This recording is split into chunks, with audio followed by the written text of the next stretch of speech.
Okay, मैं screen.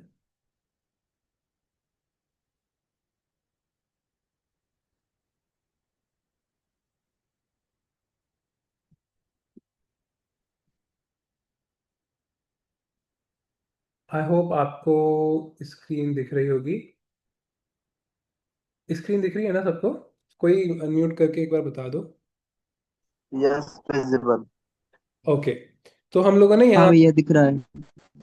ठीक है, हम लोगों ने यहाँ तक कर लिया था, ये वाला जो पार्ट था ना पांचवा, कि अभी हनुमान जी सुग्रीव को बता रहे हैं कि उन्हीं महाराज दशरथ के पुत्र श्री राम पिता द्वारा अपनी पत्नी कैकई के लिए दिए गए वर का पालन करने के निमित्त इस वन में आए हैं।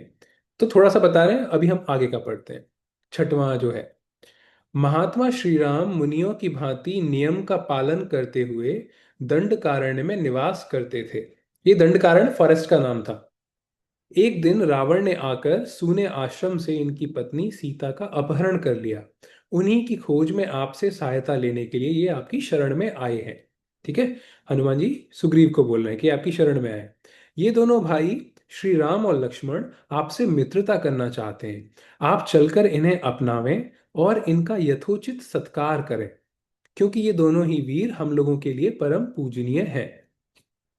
तो अब उनको रिक्वेस्ट करें कि आप जाके उनका रेस्पेक्ट करो। अभी ये इनको क्यों बोल रहे हैं सुग्रीव जी को कि आप जाके रेस्पेक्ट करो?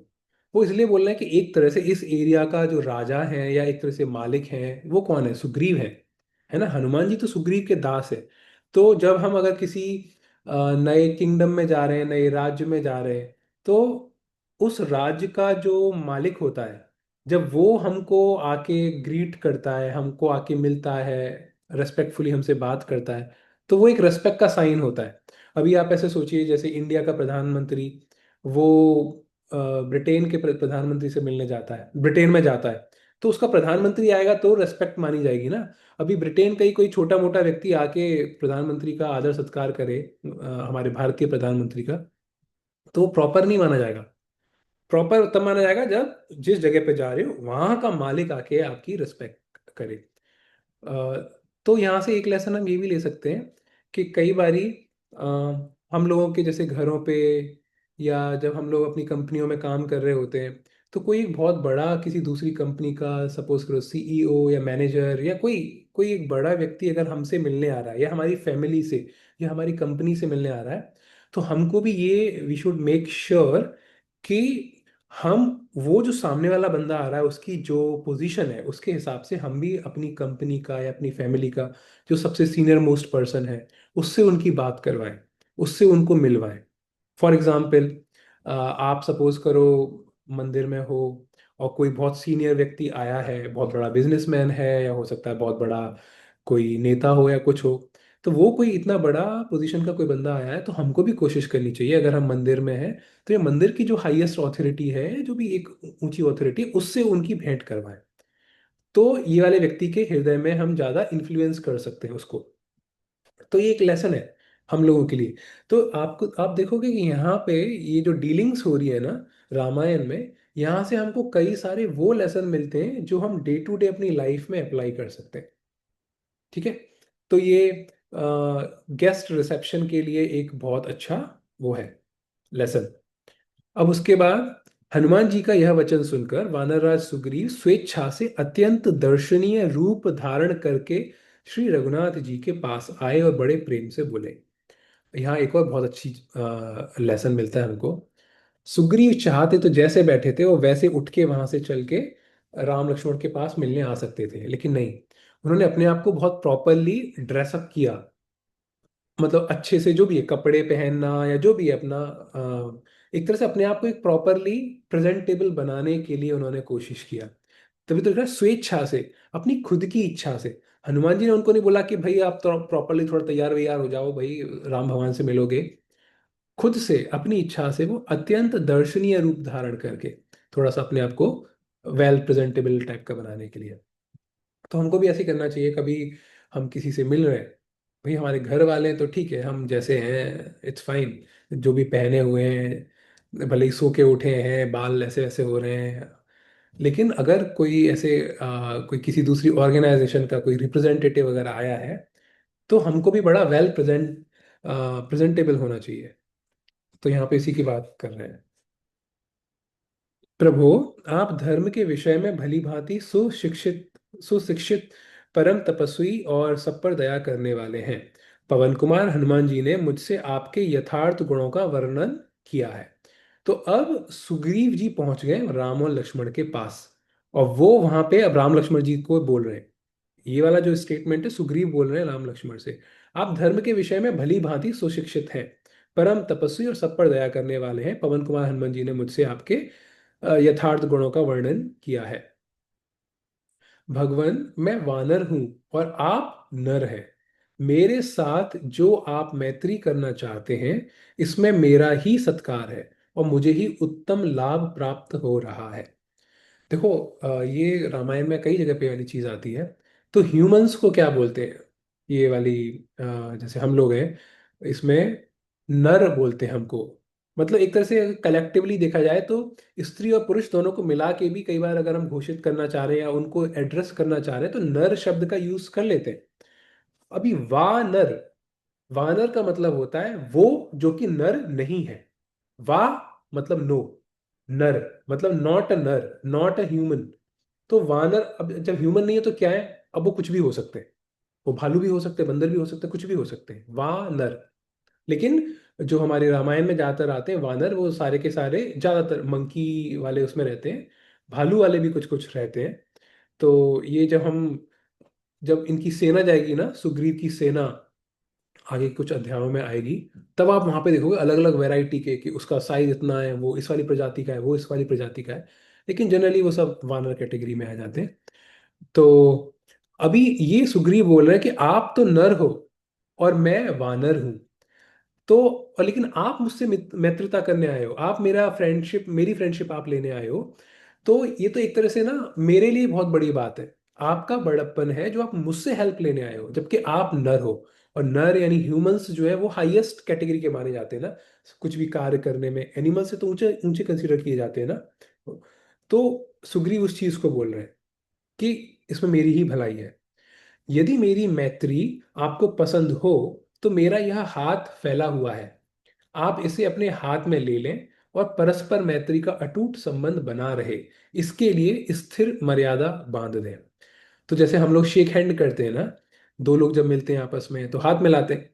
तो ये अभी की चीज नहीं है कि अभी आजकल जब दो लोग मिल रहे हैं हाथ मिला रहे हैं। नहीं, ये रामायण काल के समय की बात है। सुग्रीव और हनुमान जी का, सुग्रीव और राम भगवान का भी जब एक तरह से पार्टनरशिप हुई, फ्रेंडशिप हुई, वो भी हाथ मिला के हुई, शेक हैंड करके। तो ये उन्होंने अपना हाथ फैला रहे हैं सुग्रीव, और वो कह रहे हैं कि अगर आपको भी मित्रता मंजूर है तो प्लीज मेरा हाथ एक्सेप्ट करिए।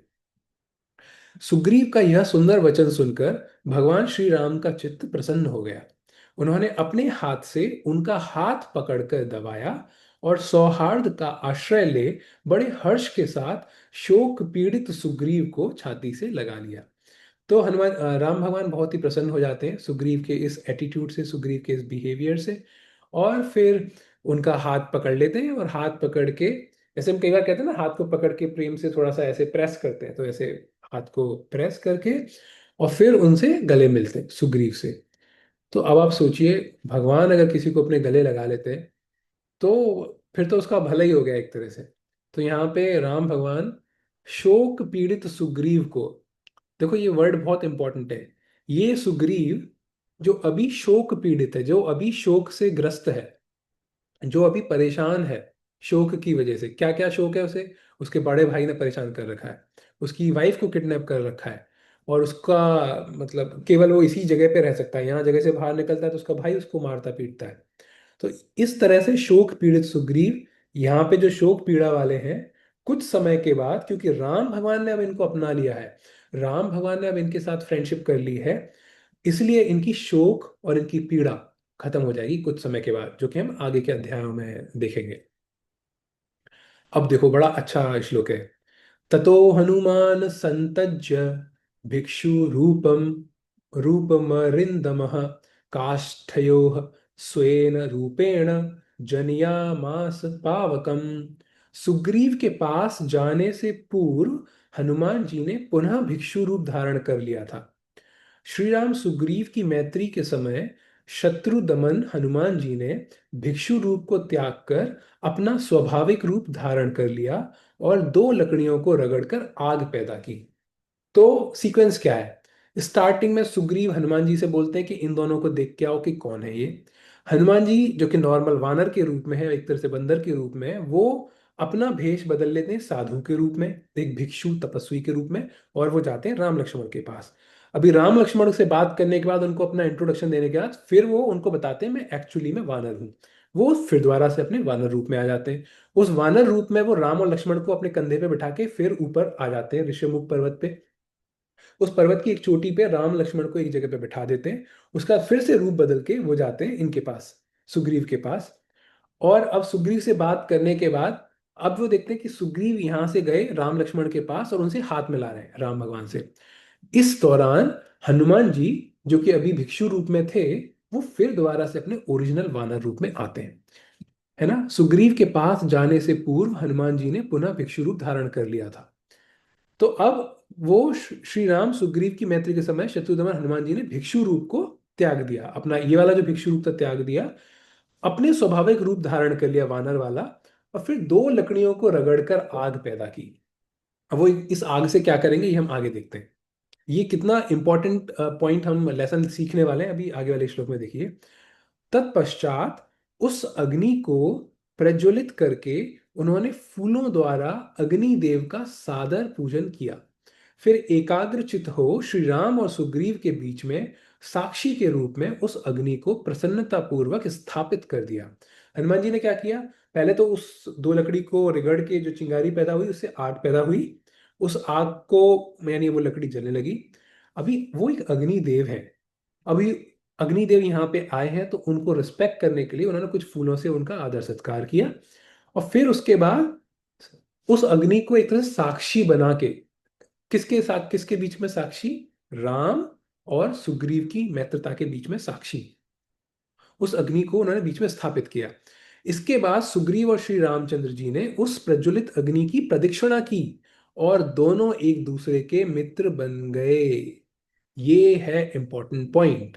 तो आजकल ये जो हम देखते हैं ना, कि कई बार क्या मतलब, जो हिंदू में जो शादियां होती हैं, इसी तरीके से तो होती है ना, कि पहले अग्नि जलाई जाती है, उस अग्नि को रिस्पेक्टफुली उसको नमन किया जाता है, रेस्पेक्ट के लिए उस पर कुछ घी और फूल ये सब चढ़ाया जाता है, यानी अग्निदेव के आदर सत्कार के लिए।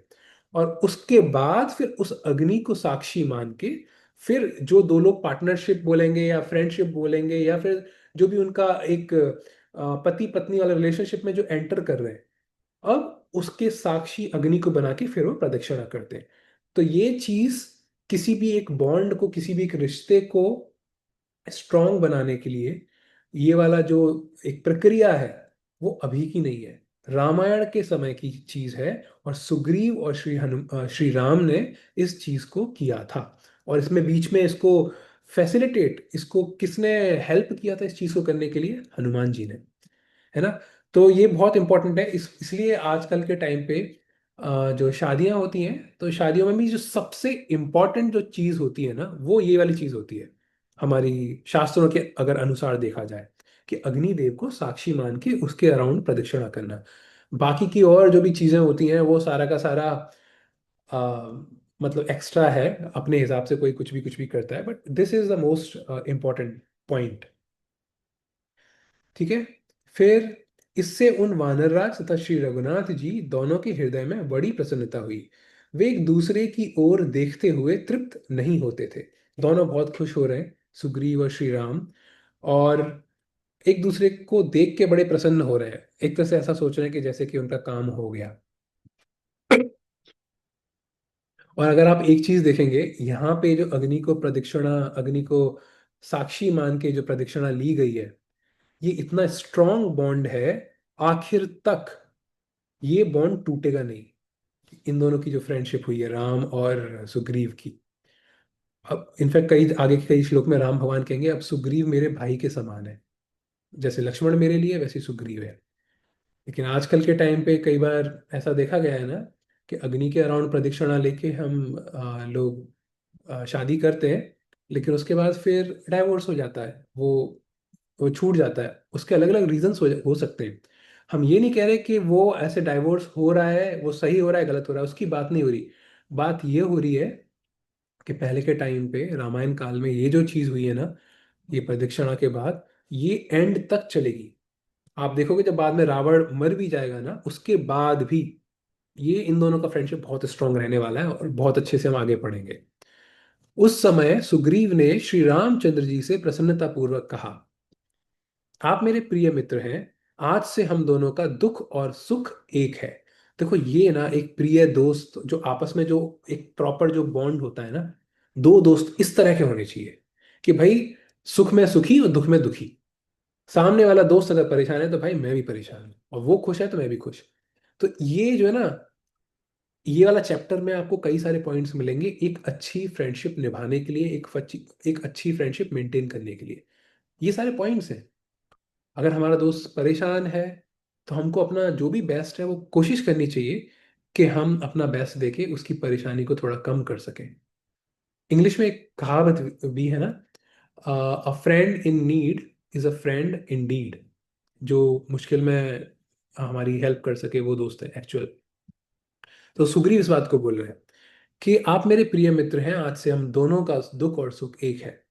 और पता लिटरल सेंस में देखा जाए ना, दोनों का दुख एक तरह से सेम ही है। सुग्रीव की वाइफ को भी किडनैप कर लिया गया है वाली ने, इधर राम भगवान की वाइफ को भी किडनैप कर लिया गया है वो रावण ने। तो एक तरह से लिटरल सेंस में भी देखा जाए ना, तो दोनों का दुख एक तरह से सेम टाइप का ही है। यह कहकर सुग्रीव ने अधिक पत्ते और फूलों वाली शाल वृक्ष की एक शाखा तोड़ी और उसे बिछाकर श्री रामचंद्र जी के साथ उस पर बैठ गए।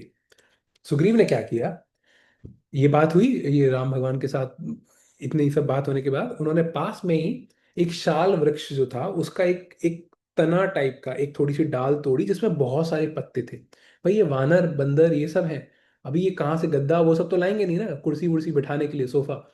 तो उन्होंने एक ऐसी डाल तोड़ी तोड़ी जिसमें बहुत सारे पत्ते थे, और उसको बिछा के श्री रामचंद्र जी को दे दिया कि प्लीज आप इस पे बैठिए। ज्यादा पत्ते क्यों? क्योंकि ज्यादा पत्ते एक तरह से वो थोड़ा कुशन की तरह काम करेगा ना, कि राम भगवान को बैठने में अनकंफर्टेबल ना हो, थोड़ा आरामदायक तो भी हो। इसलिए आप एक चीज नोटिस करिएगा अभी, इन्होंने सुग्रीव ने ये जो डाली जो है वो किसको ऑफर की है? भगवान श्री राम को बैठने के लिए। उन्होंने लक्ष्मण जी को ऑफर नहीं करी। राम लक्ष्मण दोनों वहां पे थे, लेकिन इन्होंने वो जो बैठने की चेयर है एक तरह से केवल राम भगवान को ऑफर किया है। इसका रेलेवेंस आगे के 5-7 चैप्टर के बाद आप इस चीज को नोटिस करोगे। बस इस पॉइंट को ध्यान रखना कि सुग्रीव ने केवल राम भगवान को ये ऑफर किया बैठने के लिए जगह थोड़ी, और उसे बिछाकर वे श्री रामचंद्र के साथ उस पर बैठ गए। सुग्रीव जी बगल में बैठ गए, राम भगवान बैठ गए बगल में, सुग्रीव भी बैठ गए, लक्ष्मण जी अभी भी खड़े हुए हैं। लक्ष्मण जी को बिठाने के लिए नहीं बोला सुग्रीव ने। अब लेकिन यहाँ पे इस वाली सिचुएशन में हनुमान जी क्या करते हैं? तदनंतर पवनपुत्र हनुमान ने अत्यंत प्रसन्न हो चंदन वृक्ष की एक डाली जिसमें बहुत से फूल लगे हुए थे तोड़कर लक्ष्मण जी को बिठाने के लिए दिया। तो सुग्रीव ने नहीं दिया, लक्ष्मण सुग्रीव तो खुद डाली बिठा के और राम भगवान और खुद बगल में बैठ गए। और एक तरह से देखा जाए तो लक्ष्मण जी भी गेस्ट हैं इनके, और अभी बता चुके हैं, इनको भी पता है कि लक्ष्मण जी श्री राम के भाई हैं। भाई किंग का भाई है, आप किंग के भाई को इस तरह से ट्रीट नहीं करोगे ना, कि भाई किंग को तो कुर्सी दे दी और किंग का भाई खड़ा हुआ है। तो यहाँ पे सुग्रीव ने थोड़ी सी गलती की है, और इस गलती को राम भगवान को भी पता है कि ये गलती हुई है।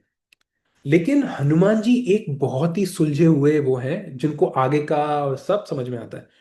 उनको पता है कि मेरे मास्टर ने गलती करी है, तुरंत इमीडिएटली उन्होंने एक चंदन की, आप देखो, एक तरह से अगर देखा जाए राम भगवान को जो दिया है वो पत्ते वाली डाली दी है सुग्रीव ने। लेकिन लक्ष्मण जी को क्योंकि मामला थोड़ा बिगड़ गया है कि लक्ष्मण जी को बैठने के लिए जगह ही नहीं दिया, और एक तरह से लक्ष्मण जी जो है हमारी गुरु परंपरा को रेफर करते हैं, गुरुओं को लक्ष्मण जी को नहीं मिला। तो उस मैटर को थोड़ा वो करने के लिए, हल्का करने के लिए, जिससे कुछ अ, असम्मान टाइप का ना हो जाए, तो उनके लिए चंदन का एक वृक्ष लेके आते हैं। चंदन मतलब सुगंधित लकड़ी, और हनुमान जी वो उसको उसको देते हैं, उस लकड़ी को लक्ष्मण जी को बैठने के लिए। इसके बाद हर्ष से भरे हुए सुग्रीव ने, जिनके नेत्र हर्ष से खिल उठे थे, उस समय भगवान श्री राम से स्निग्ध मधुर वाणी में कहा। एक्चुअली क्या है इसमें, एक तरह से कहा जाए, आप इसको ऐसे भी सोच सकते हो कि सुग्रीव ने गलती करी कि लक्ष्मण जी को बैठने के लिए जगह नहीं दिया। या एक तरह से ये कह सकते हो सुग्रीव इतनी प्रसन्नता में है कि वो भूल ही गए। मतलब राम भगवान को देख के, राम भगवान को मिलके इतनी ज्यादा प्रसन्नता है कि भूल ही गए कि पास में हनुमान जी हैं, लक्ष्मण है, सब भूल गए। केवल मैं और मेरे भगवान श्री राम। तो इसलिए हम इसको ऐसे गलती भी नहीं कह सकते एक तरह से। आप अगर देखो, अ, मतलब हमारे शास्त्रों में कई जगह पे ऐसे आता है कि जब भगवान से जब मिल रहा है कोई भक्त, तो वो इतना प्रसन्न चित्त हो गया है कि उसको यही नहीं पता कि भगवान को, ये महाभारत में भी आता है कि भगवान को वो केले की जगह एक फल मतलब उसका केला खिला रहे हैं, और केले का जो छिलका जो है वो भगवान को खिला रहे हैं, और फल जो है नीचे फेंक रहे हैं। ऐसे करके दो तीन जगह हमारे शास्त्रों में चीजें आती हैं। तो इसमें हमको सुग्रीव को नेगेटिव लाइट में भी नहीं देखना चाहिए। श्री राम, मैं घर से निकाल दिया गया हूं और भय से पीड़ित होकर यहाँ विचरता हूँ। मेरी पत्नी भी मुझसे छीन ली गई। मैंने आतंकित होकर वन में इस दुर्गम पर्वत का आश्रय लिया है। रघुनंदन, मेरे बड़े भाई वाली ने मुझे घर से निकालकर मेरे साथ वैर बांध लिया है। उसी के त्रास और भय से उद्भ्रांत चित्त होकर मैं इस वन में निवास करता हूँ। अपनी कहानी बता रहे हैं। ऑल्दो ये कहानी राम लक्ष्मण को पता चल चुकी है, क्योंकि ब्रीफ में, एक संक्षेप में, हनुमान जी उनको पहले ही बता चुके हैं। लेकिन फिर भी भाई जिस जो प्रॉब्लम में है वो बता रहा है, तो हनुमान, राम और लक्ष्मण उनकी प्रॉब्लम को सुन रहे हैं। महाभाग, वाली के भय से पीड़ित हुए मुझ सेवक को आप अभय दान दीजिए। काकुत्स्थ, आपको ऐसा करना चाहिए जिससे मेरे लिए किसी प्रकार का भय न रह जाए। अभी सुग्रीव बोल रहे हैं राम भगवान को, कुछ तो आप ऐसा करो जिससे मेरे हृदय में कुछ भय ना रह जाए। मतलब आप मेरे अंदर से पूरा भय खत्म कर दो। अब आप भागवतम को और हमारे बाकी के शास्त्रों में भी देखेंगे, तो भय को खत्म करने के लिए ना सब जगह एक ही चीज आती है, नारायणम नमस्कृत्य नरम चैव नरोत्तमम। और भी एक्चुअली एक पांचवें स्कंद में भी एक आता है श्लोक, अब मेरे दिमाग से अभी वो उतर गया है, लेकिन उसमें ये आता है कि अगर हम नारायण की शरण लेते हैं तो भय से बिल्कुल आप ऊपर उठ जाते हो। और यहाँ पे सुग्रीव जो कि नारायण के सामने ही बैठा हुआ है, नारायण से ही इच्छा कर रहा है कि प्लीज मेरा भय को खत्म कर दीजिए। इनका भय एक तरह से तभी खत्म हो गया समझिए, जब उन्होंने अग्नि के फेरे लेके फ्रेंडशिप को स्ट्रॉन्ग कर लिया राम भगवान के साथ। ओके। फिर सुग्रीव के ऐसा कहने पर धर्म के ज्ञाता, धर्म वत्सल, ककुत्स्थ कुल भूषण तेजस्वी श्री राम ने हंसते हुए से वहां सुग्रीव को इस प्रकार उत्तर दिया। अब राम भगवान खुश हो गए। राम भगवान बोलना स्टार्ट कर रहे हैं सुग्रीव से। तो आज हम यहीं तक रखेंगे, 24 तक। आज थोड़ा सा स्टार्टिंग में 3-4 मिनट लेट हो गई थी। एनीवे, आज की क्लास से रिलेटेड किसी का कोई अगर प्रश्न है या कुछ कहना चाहता है तो कह सकते हैं आप। हाँ, शरण प्रभु। हरे कृष्णा भैया। हरे कृष्णा। जैसा कि हमने लास्ट में पॉइंट देखा कि हमको सुग्रीव को नेगेटिव में वे में नहीं लेना चाहिए, क्योंकि वो क्या मानो इतने खुश हो गए थे तो वो भूल गए, है ना। तो क्या हम इससे एक पॉइंट ये कह सकते हैं कि डिवोटी लोगों को, जैसे एक भगवत गीता में वर्ड आता है स्थित प्रज्ञा, है ना, कि ना ज्यादा हमको खुश होना चाहिए कुछ भी चीज इतना हमको मिल जाए, और ना ज्यादा हमको मतलब दुख दुख मिले या फिर कुछ भी मिले हम प्रॉब्लम में फंसे, तो ना ज्यादा हम अपनी बुद्धि और विवेक ही खो बैठे। तो आज का एक ये पॉइंट हम कह सकते हैं क्या इसमें से? इसको ना एक तरह से इतना नहीं कह सकते, क्योंकि यहाँ पे सुग्रीव किसके सामने खुश हुए हैं? भगवान राम के सामने। भगवान राम मिले उनको, तो इसलिए बहुत ज्यादा वो खुश हो रहे हैं। तो भगवान के सामने तो हमको खुश होना ही चाहिए। लेकिन हमको कभी भी गुरु या मेंटर को नहीं भूलना चाहिए। पॉइंट ये है, यहाँ पे लक्ष्मण जो है वो मेंटर है, वो गुरु है, वो उनको नहीं भूलना चाहिए हमको। तो भगवान को देख के एक्साइटमेंट होना, भगवान के सामने एक्साइटेड होना, या फिर हमको कई बार रियलाइजेशन होती है, कुछ कुछ थॉट्स आते हैं दिमाग में, खुश होना चाहिए, एक्साइटेड होना चाहिए।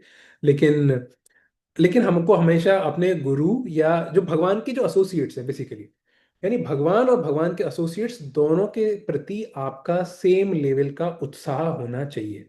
ये नहीं कि भगवान के सामने मंदिर में गए बहुत प्रसन्न है, भगवान के भक्तों से मिले तो भाई साहब चेहरे पे मुस्कान ही नहीं है, खुशी नहीं हो, अरे यार ये और आ गया। उस टाइप से नहीं होना चाहिए। आप भगवान के भक्तों के सामने भी आप एक्साइटेड हो, खुश हो, और भगवान के सामने भी। ठीक है। वो जनरली स्थित प्रज्ञ वाली चीज है, वो उस सेंस में है कि शीत उष्ण सुख दुख दाह अगम अपायन अनित्य तम तितिक्षस्व भारत। शीत उष्ण सुख, शीत और उष्ण, सर्दी गर्मी, इसमें आप अपने आप को मेंटेन रखो कि ना ज्यादा। जिस प्रकार से सुख और दुख आते हैं, शीत उष्ण आती है, गर्मी सर्दी आती है, तो सुख दुख में भी आप नॉर्मल रहो। लेकिन सामने अगर भगवान है और भगवान के एसोसिएट्स हैं, तो भाई हमको एक्साइटेड, हमें बहुत खुश होना ही चाहिए। इनफैक्ट ऐसा कहा भी जाता है, सपोज करो अंदर से खुशी नहीं आ रही, तो भी आप ना कोशिश करो कि खुशी नहीं आ रही लेकिन कुछ तो खुशी वाला कार्य करो, चाहे झूठ मूठ की स्माइल ही कर दो। कुछ समय बाद हो सकता है आपके अंदर से वो वाली फीलिंग्स आने लग जाए। आप लोगों ने देखा होगा कई बार, जो सुबह सुबह पार्क में अगर जाओगे, योगा सेशंस हो रहे होते हैं, वहां लोग हंस रहे होते हैं। मतलब झूठ मूठ की, बहुत ही चीख चीख के हंस रहे होते हैं। कोई कोई टॉपिक नहीं है, कोई ऐसा नहीं है किसी ने जोक मारा है, फिर भी हंस रहे हैं। तो क्या है, वो फेक स्माइल है, झूठी हंसी। लेकिन उस झूठी हंसी की वजह से हमारे बॉडी के अंदर कुछ तो हार्मोनल, केमिकल, कुछ कुछ चेंजेस होते हैं उसके अंदर, वी स्टार्ट फीलिंग गुड, हमको अंदर से अच्छा फील होने लगता है। उसी प्रकार से सपोज करो आप भगवान के सामने जा रहे हो, भक्तों के सामने जा रहे हो, और आपको अंदर से कुछ भी फीलिंग नहीं आ रही, कुछ भी एक्साइटमेंट नहीं आ रहा, कोई दिक्कत नहीं। आप कम से कम झूठ मूठ का उनसे मिलके हरे कृष्णा बोल दो, थोड़ा हंस लो, तो हंस लो एज इन थोड़ी सी नॉर्मल स्माइल देके थोड़ा बात कर लो। तो फिर धीरे धीरे भगवान देखेंगे कि बंदा अपने साइड से कोशिश तो कर रहा है, तो उसके बाद फिर अंदर से वो चीज़ें, फीलिंग्स भी आने लग जाएंगी। ठीक है। कुछ और भी कुछ पॉइंट है प्रभु आपका? पॉइंट मेरा नहीं था, मतलब ये प्रश्न था कि हाँ जैसे कि म, मतलब पता नहीं, मैंने लेक्चर में सुना था, फिर किसी के मुख से सुना, पता नहीं, है ना, कि जो सुग्रीव को भगवान तो भगवान राम है ना, कि जब लड़ाई हो रही थी, तब वो सुग्रीव ने कहा था कि प्रभु आप वो छुप के तीर मार देना जब मैं लड़ाई करूंगा। तब फिर हाँ, एक सेकेंड एक सेकेंड, आप जो बता रहे हो आप स्पॉइलर दे रहे हो। ये जो है ना, ये उस चीज को सस्पेंस रहने दो, ये चीज आगे आने वाली है। मैंने जानबूझ के ओके इस चीज को नहीं बताया, आप जो कह रहे हो ना, ये इस वाले पॉइंट को मैं वहां पे बताऊंगा, आगे वाले चैप्टर में आएगा सेम चीज जो आप बताने वाले हो। ओके, ठीक है, सॉरी भैया, फिर मैं नहीं, इस नेक्स्ट। वाली कोई बात नहीं। तो बाकी के और लोग, और जो यहाँ पे डिवोटीज भक्तजन हैं, तो शिवानंद प्रभु भी जो बोलने वाले थे, ये बहुत इंपॉर्टेंट पॉइंट है। और ये आगे वाले उसमें आएगा, जब सुग्रीव और वाली की फाइट होगी उस दौरान, हम उस दौरान इस वाले पॉइंट को फिर से विजिट करेंगे और तब एक बहुत इंपॉर्टेंट लेसन सीखेंगे। तो इसलिए आप सभी से विनम्र निवेदन है, रेगुलर हर क्लास को अटेंड करिए, जिससे कि कोई सा लेसन मिस ना हो जाए। ओके। भैया मेरा एक क्वेश्चन है। हाँ पूछो विकास प्रभु, उसके बाद फिर नीतू माता जी आप पूछिएगा। हाँ जी भैया। विकास प्रभु ओके। बोलो। हाँ भैया ठीक है। भैया जैसे आपने अभी बताया था फ्रेंडशिप वाली चीजें इसमें है ना, जैसे नॉर्मल हम सबकी जैसे कोई फ्रेंडशिप होती है ना, उसमें हम कास्ट और ये सारी चीजें नहीं देखते हैं, राइट। और जैसे आपने अग्नि देवता का बताया था कि मान लो किसी की शादी होती है, राइट, तो अग्नि देवता के सामने वो बहुत सारे, मैंने मतलब लाइफ में एक बार ही है किसी की शादी मतलब पूरा मुश्किल से अटेंड की थी, तो उसमें मैं देखा था, है ना, क्योंकि ज्यादातर क्या होता है रात में शादी होती है, उसका टाइमिंग कुछ ऐसा रहता है, मतलब जो मतलब मंत्र वगैरह बहुत सारे पंडित करते हैं तो सो जाते हैं। तो मैंने एक बार अटेंड किया था कंप्लीटली, तो उसमें ऐसे ऐसे शब्द उन्होंने मतलब यूज किए थे, सबसे ज्यादा तो शिव के ऊपर किए थे। और उसके अलावा बहुत सारे ऐसे प्रण थे कि उस चीज प्रण को जो पति पत्नी है उसको वो कंप्लीटली करते हैं, और मान लो अगर उसको फॉलो नहीं करते हैं तो क्या पाप भी चढ़ता हो, क्योंकि वो सारी चीजें भगवान से होकर आ रही है ना। हाँ देखो, ये तो है बिल्कुल। अगर आप अग्निदेव, आप ये सोचो, हम अग्नि कितनी इंपॉर्टेंट है, अग्निदेव इतने इंपॉर्टेंट है, हम जो भी कुछ खा रहे हैं ना, हमारे शरीर के अंदर एक जठराग्नि होती है, यानी कि अग्नि ही होती है जो हमारे इस पूरे खाने को पचाती है, डाइजेस्ट करती है। अगर अग्नि देव ही नहीं रहे, तो बेसिकली हम खुद नहीं जिंदा रह पाएंगे। सूर्य, वहां से अग्नि आ रही है, तो अग्नि बहुत इंपॉर्टेंट है। अभी अग्नि को साक्षी मान के कोई व्यक्ति कुछ कसम ले रहा है और फिर उसी कसम को तोड़ रहा है, तो अपराध तो है ये, सीधी सी बात है। वो गड़बड़ कर रहा है, ऑफेंस कर रहा है। या तो कसम को मत खाओ, लेकिन कसम खा रहे हो तो फिर उसको फॉलो करो। अब उसका परिणाम क्या होगा? अगला सवाल ये हो सकता है कि भाई अग्नि के सामने ये कसम में यस भैया। है ना। तो परिणाम तो फिर कुछ भी हो सकता है, वो कुछ नहीं कह सकते। कई बार क्या होता है कि हो सकता है वो रिलेशनशिप इतनी लंबी ना चल पाए, ये भी हो सकता है। और भी कुछ हो सकते हैं, मतलब कभी शास्त्रों में मैं कभी इसके अक्रॉस आऊंगा, अगर कहीं पे पढ़ूंगा कि क्या क्या परिणाम हो सकते हैं, बता दूंगा। हाँ भैया। लेकिन फिलहाल आप इतना सोचिए कि अग्निदेव अगर रुष्ट हो गए, सीधी सी बात है। कोर्ट में देख लो, कोर्ट में अगर गीता की कसम खा के हम बोलते हैं या किसी भी स्क्रिप्चर की कसम खा के हम बोलते हैं कि भाई जो बोलेंगे सत्य बोलेंगे, और बाद में अगर इसी व्यक्ति की कोई बात ये पाई जाती है कि इसने झूठ बोला है, तो उसको बहुत कठोर सजा दी जाती है, बहुत कठोर। ये तो अपनी नॉर्मल ऑल ओवर वर्ल्ड में सारी कोर्ट्स में होता है। तो हाँ। यहाँ पे अग्निदेव जिनकी वजह से हम पूरा सरवाइव कर पा रहे हैं इस भौतिक लोक में, तो उनके सामने अगर झूठी कसम खाई तो दिक्कत तो होगी। अब वो किस तरह से आएगी वो डिपेंड करता है। ठीक है। हाँ भैया, और इसमें सर भैया ये भी है कि शादी से पहले मतलब कास्ट भी देखते हैं, क्योंकि उससे भी बहुत को लगता है कि मतलब वो रिलेशनशिप कंप्लीटली होगी या नहीं, तो मतलब इसका भी कोई कारण है? हाँ देखो, एस्ट्रोलॉजिकल उसमें चेक करते हैं कंपेटेबिलिटी। हर किसी का जो एस्ट्रोलॉजिकल चार्ट होता है ना, कास्ट, एक्चुअल आजकल तो ये अपने आप में बहुत बड़ा टॉपिक है, मैं बस एक लाइन में बोलूंगा हल्का सा। क्योंकि आजकल तो जो पहले के टाइम पे कास्ट होती थी, आजकल वो कास्ट भी नहीं है। कास्ट क्या है, मतलब आजकल कोई भी कुछ भी फॉलो कर रहा है तो हम उसको बिल्कुल ले नहीं सकते फेस वैल्यू पे, कि पीछे वाले कास्ट सिस्टम को। तो लेकिन इतना है कि जो एस्ट्रोलॉजिकल चार्ट होता है, जो ज्योतिष वाला जो चार्ट होता है किसी व्यक्ति का, उससे ये पता चलता है कि ये व्यक्ति का इंक्लिनेशन किधर रहेगा, झुकाव किस ओर रहेगा। ये ज्यादा गुस्सेबाज वाला होगा या कम गुस्सेबाज वाला होगा। जैसे कि मैं एक दो एग्जांपल दे सकता हूँ आपको। मतलब किसी के आप चार्ट देख के आप कह सकते हो, बंदे का चार्ट देख के कि ओके ये बंदा जो है ना, सपोज करो किसी के चार्ट में मार्स बहुत हैवी है, यानी मार्स बहुत, मार्स मतलब मंगल ग्रह, वो बहुत ज़्यादा हैवी एज इन बहुत ही हाईएस्ट पोजीशन पे, हाई पोजीशन पर है। तो ऐसे व्यक्ति के अंदर एनर्जी बहुत ज़्यादा होगी। अभी इस वाले व्यक्ति को अपनी लाइफ प्रॉपर अगर रखनी है ना, तो उसको पक्का वर्कआउट या बाहर के स्पोर्ट्स या वॉकिंग करना, जॉगिंग करना, हाँ भैया, उसमें अपने आप को जिम जाना, ऐसी चीज में इन्वॉल्व ये हो। यीशु भैया ने बताया है, मतलब इसको डीपली हमें। हाँ, तो ये हमारा, मैं एग्जाम्पल मैंने दिया है, ऐसे अलग अलग हैं। किसी का हो सकता है, तो ऐसे कुछ कुछ हैं। तो उससे थोड़ा पता चल जाता है कि ओके अगर इस व्यक्ति का चार्ट देख के ओके इस व्यक्ति का झुकाव इस तरफ है ना, और वो जिस लड़की से या जिस लड़के से शादी करने वाला है, उसका चार्ट में देख के पता चल गया अच्छा इसका झुकाव इस तरफ है, तो थोड़ा ठीक रहेगा नहीं रहेगा, तो थोड़ा सा वैसे है। लेकिन अगर कृष्ण भगवान को बीच में रख रहे हैं और फिर उसके बाद इस एस्ट्रोलॉजिकल चार्ट और इन सारी चीज़ों को भी नहीं देख रहे, बिना उन सबको देखे आपस में अगर फिर भी शादी कर रहे हैं लेकिन कृष्ण भगवान को सेंटर में रख रहे हैं, कोई दिक्कत नहीं है। ये सारे के सारे जो देवी देवता हैं, सारे के सारे प्लैनेट्स हैं, किसके अंडर में काम कर रहे हैं? कर तो भगवान श्री कृष्ण के अंडर में रहे। अगर कृष्ण को ही हम सेंटर मान के भक्ति करके, कितने सारे भक्त लोग हैं, कोई कास्ट वास्ट चेक नहीं करते, बिना कास्ट चेक किए प्रॉपर कृष्ण भगवान को सेंटर में रख के शादी करते हैं, और यस पूरा भैया। लाइफ टाइम एंड तक अच्छे से उनका चलता है। और वो उनकी शादी में कुछ आलतू का तामझाम नहीं होता, आधे घंटे में शादी हो जाती है, मैंने खुद अटेंड करी है। आधे घंटे में वो उनका शादी, मेन यही चीज होती है कि अग्नि के चारों तरफ प्रदक्षिणा लेके और प्रॉपर कुछ मंत्र उच्चारण करके शादी हो गई भगवान के सामने। ठीक है। ओके भैया। Thank you. Neetu thank you बता। भैया। हाँ है अभी। Yes. Hare Krishna Prabhu. Hare Krishna, thank you for joining. मैंने ना अभी काफी आपके जो अपने वीडियो दिए थे मुझे, तो मैं वो सुन रही थी और बहुत अच्छा लग रहा था सुन के। मुझे एक चीज समझ आई, जैसे कि मतलब कि मुझे लगा ऐसे कि जैसे भगवान राम है और भगवान कृष्ण है, दोनों है ना, तो भगवान कृष्ण ने काफी मिराकल्स दिखाए हैं।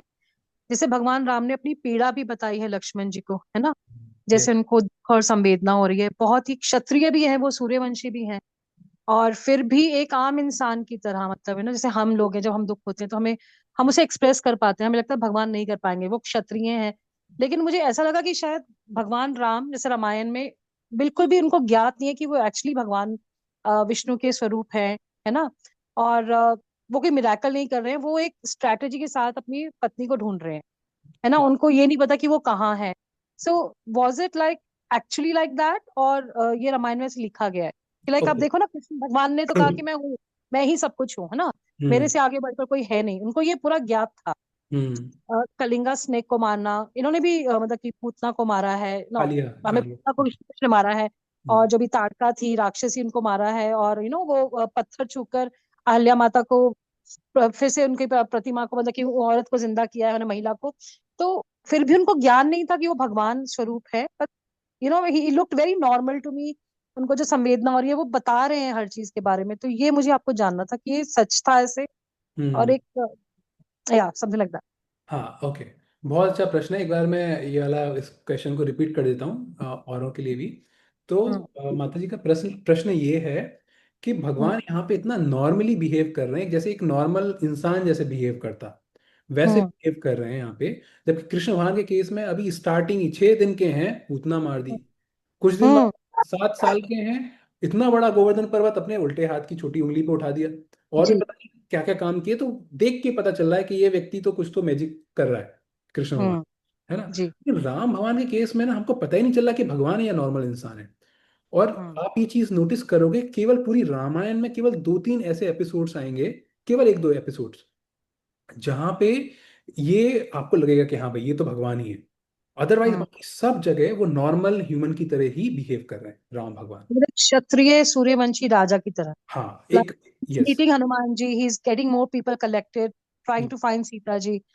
So it's like that he's not aware where exactly she is. So हाँ। he's not using those powers or supernatural powers or extra power to understand that who he is, extraordinary man. But he's behaving like a very extraordinary king rather than being the god or the yes. Bhagwan ji. है ना? हाँ। Yes. तो अब यहाँ पे एक point ये है कि भगवान के केस में क्या होता है, लीला होती है हम्म। कोई पास टाइम होता है। तो जी। भगवान अपनी एनर्जी को हम्म। बोलते हैं कि भाई उनकी एनर्जी, भगवान की 2 एनर्जी होती है, internal potency and external potency. तो उनकी इंटरनल पोटेंसी को बोलते हैं कि आप इस लीला को, आप इस पास टाइम को, या इस एक्टिविटी को आप ऑर्केस्ट्रेट करिए, इसको परफॉर्म करने में हेल्प करिए। तो अभी ऐसे होता है ना, सपोज करो कोई एक प्ले हो रहा है, और यहाँ पे कोई एक स्टूडेंट है, वो रोल कर रहा है, प्ले कर रहा है किसी किंग का, या कोई दूसरा बच्चा है वो रोल कर रहा है किसी बैगर का, किसी भिखारी का। तो वो रोल या फिर वो वाला प्ले तभी अच्छा माना जाएगा जब ये दोनों जो बच्चे हैं, वैसे तो वो दोनों बच्चे आपस में दोस्त हैं, लेकिन जब वो प्ले करने आए हैं तो एक बच्चा जो किंग का रोल प्ले कर रहा है, वो अपना एक्चुअल वाला रोल है, जो एक्चुअल में एक बच्चा है, हो सकता है 10th स्टैंडर्ड का बच्चा हो, वो अपना ये चीज भूल ही जाए कि मैं 10th स्टैंडर्ड का बच्चा हूँ, और वो इस वाले रोल में, किंग के रोल में इतना अंदर घुस जाए कि वो ये भूल जाए कि मैं एक्चुअल में कौन हूँ। और वो यहाँ पे इस तरह से फिर उन्हीं उन्हीं चीज को फील कर रहा है, उन्हीं इमोशंस को फील कर रहा है एज अ किंग। और जो दूसरा वाला बच्चा है जो कि भिखारी है, जो बैगर बना है, वो उस इमोशंस में घुस जाए, एक बैगर वाले, एक भिखारी वाले इमोशंस में, और अपना एक्चुअल आइडेंटिटी भूल जाए। तो ये वाला प्ले तभी इतना बेस्ट हो सकता है। यहाँ भगवान के केस में भी ऐसा है। अभी भगवान के केस में क्या है कि जो उनकी खुद की इंटरनल पोटेंसी है, उनकी खुद की जो एनर्जी है, भगवान उस एनर्जी को ही बोलते हैं कि आप इस पूरे प्ले को ऑर्गेनाइज करवाने में हेल्प करिए। तो उनकी एनर्जी उनको ही थोड़ा कवर कर देती है, और फिर भगवान इस तरह से बिहेव करते हैं, और वो अपनी एक्चुअल जो उनकी आइडेंटिटी है, जो कि खुद गॉड है, वो कुछ समय के लिए भूल जाते हैं। लेकिन ये वैसा भूलना नहीं है जैसे एक नॉर्मल इंसान जो भूलता है ना, ये वैसा भूलना नहीं है। नॉर्मल इंसान जो भूलता है उसको बोलते हैं इग्नोरेंस, इग्नोरेंस या अविद्या। जब भगवान इस चीज को कुछ समय के लिए साइड में रख देते हैं, वो हम्म। उनके द्वारा, उनकी शक्ति के द्वारा, इंटरनल जो पोटेंसी है, हम्म। उसके द्वारा एक ऑर्केस्ट्रेट किया गया एक प्ले होता है। ओके। हाँ, तो राम भगवान भूले नहीं है। वो उनकी खुद की इच्छा से ही उनको कुछ समय के लिए इस तरह से भुला दिया गया है, लेकिन उनकी इच्छा से, इग्नोरेंस नहीं है। हाँ, क्योंकि परशुराम जी ने भी ना तो याद दिलाई होगा ना, जब उन्होंने धनुष उठाया था हाँ, अरे महादेव। भगवान को पूरा याद है, लेकिन हाँ। वो उनको एक बाउंड्री में रहना है। कृष्ण भगवान ही एक ऐसे हैं जो बाउंड्री को मानते ही नहीं है, बस। हाँ। बाकी हम्म। सारे सारे नरसिंह देव का अपना रोल फिक्स है, पिलर से बाहर हम्म। निकलना है, उसको मारना है, ये करना है, बस। इन हम्म। सबके रोल फिक्स है, कृष्ण भगवान का कोई रोल फिक्स नहीं है। जब मर्जी, मतलब वो युद्ध भूमि में रथ का वो जो है व्हील उठा के भागेंगे भीष्म के सामने, कहीं पे या सुदर्शन चक्र से वो शिशुपाल को भी मार देंगे, और कहीं पे सूर्य को भी नहीं उगने देंगे। कहीं पे सूर्य को भी नहीं उगने देंगे, है ना। तो है ना? सारी बाउंड्रीज है वो सारी की सारी ना, वो कृष्ण भगवान के टाइम पे नहीं। बाकी इसीलिए तो कहा जाता है ना, कृष्ण भगवान को क्यों बोला जाता है कि he is the first one. क्योंकि आप ऐसे सोचो ना, जो हमारी ब्रह्म संहिता में एग्जाम्पल दिया जाता है, वो दिया जाता है कि कृष्ण भगवान जो है, जैसे आई थिंक मैं 3 दिन पहले मैंने ये एग्जाम्पल दिया था कि जैसे दिवाली की जो मोमबत्तियां होती हैं, पहली मोमबत्ती जो होती है आपने उसको जला दिया माचिस से, जी उसके जी बाद बाकी की जो मोमबत्तियां हैं उसको आप इस मोमबत्ती से जला रहे हो। लाइट के जी हिसाब से सारी की सारी मोमबत्ती एक बराबर की इंटेंसिटी से रोशनी देंगी। बस अंतर जी। इतना, पहली मोमबत्ती है, बाकी उसके बाद आई है। सेम यहाँ हम्म कृष्ण भगवान ये पहले वाले हैं, इनके लिए कोई बॉर्डर नहीं है, कुछ बाउंड्री नहीं है। लेकिन बाकी और सब वो हमेशा मर्यादा में रहते हैं, सारे के सारे।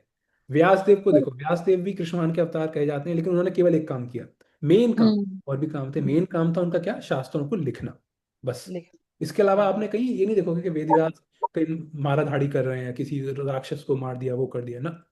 हम्म। तो वैसे। पर प्रभु रामायण पहले हुई, महाभारत बाद में हुई ना, तो राम जी पहले आए, कृष्ण जी बाद में आए ना।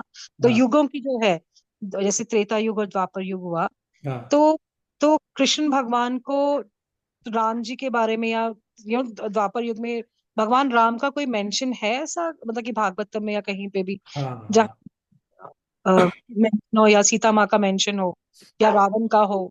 मतलब मैंने यही हम्म नहीं है, ऐसा कुछ सुना नहीं है मैंने कि उसका कोई रेफरेंस दिया गया हो कभी भी रामायण का महाभारत के टाइम में, जबकि इतना बड़ा युद्ध भी हुआ था ना। तो मुझे ये सुनना पूछना था कि कभी हाँ रेफरेंस है भागवतम में, या भगवत गीता में ऑफकोर्स नहीं है, भागवतम में या महाभारत में कहीं हाँ पे।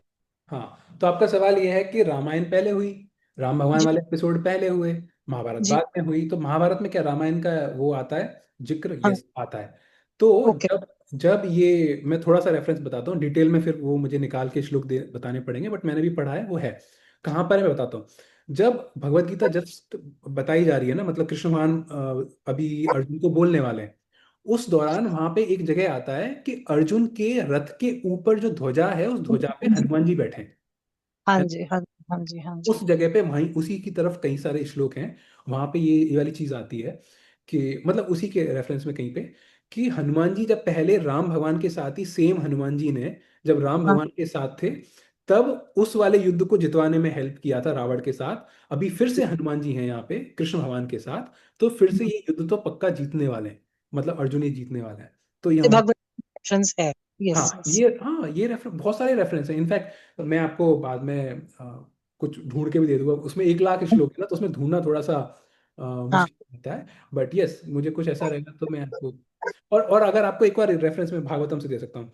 भागवतम का जो नवा स्कंद है, नवे हम्म स्कंद में आई थिंक 10-12 चैप्टर के आसपास है, वहाँ पे 3 चैप्टर्स हैं, पूरी हम्म रामायण उसमें समरी में लिख रखी है, व्यासदेव ने लिखा है, और व्यासदेव ने उसमें कहा है कि ये जो मैं रामायण बता रहा हूँ, मैं अभी समरी में बता रहा हूँ, ब्रीफली बता हम्म रहा हूँ, क्योंकि एक्चुअल में डिटेल्ड में वाल्मीकि मुनि ने पूरा का पूरा पहले से लिख रखा है। हम्म। ये 9th कैंटो में आता है भागवतम में। ओके ठीक है ठीक है ठीक है। हम्म। जी। चलो ठीक है, थैंक यू। थैंक काफी इंटरेस्टिंग था, थैंक यू। हरे कृष्णा प्रभु। हरे कृष्ण। ठीक है, फिर हम आज का सेशन यहीं पे क्लोज करते हैं, हम्म। और कल फिर मिलते हैं। हरे कृष्ण। ग्रंथराज श्रीमद् भागवतम की जय, वाल्मीकि रामायण की जय। हरे कृष्णा भैया, धन्यवाद। हरे कृष्णा प्रभु।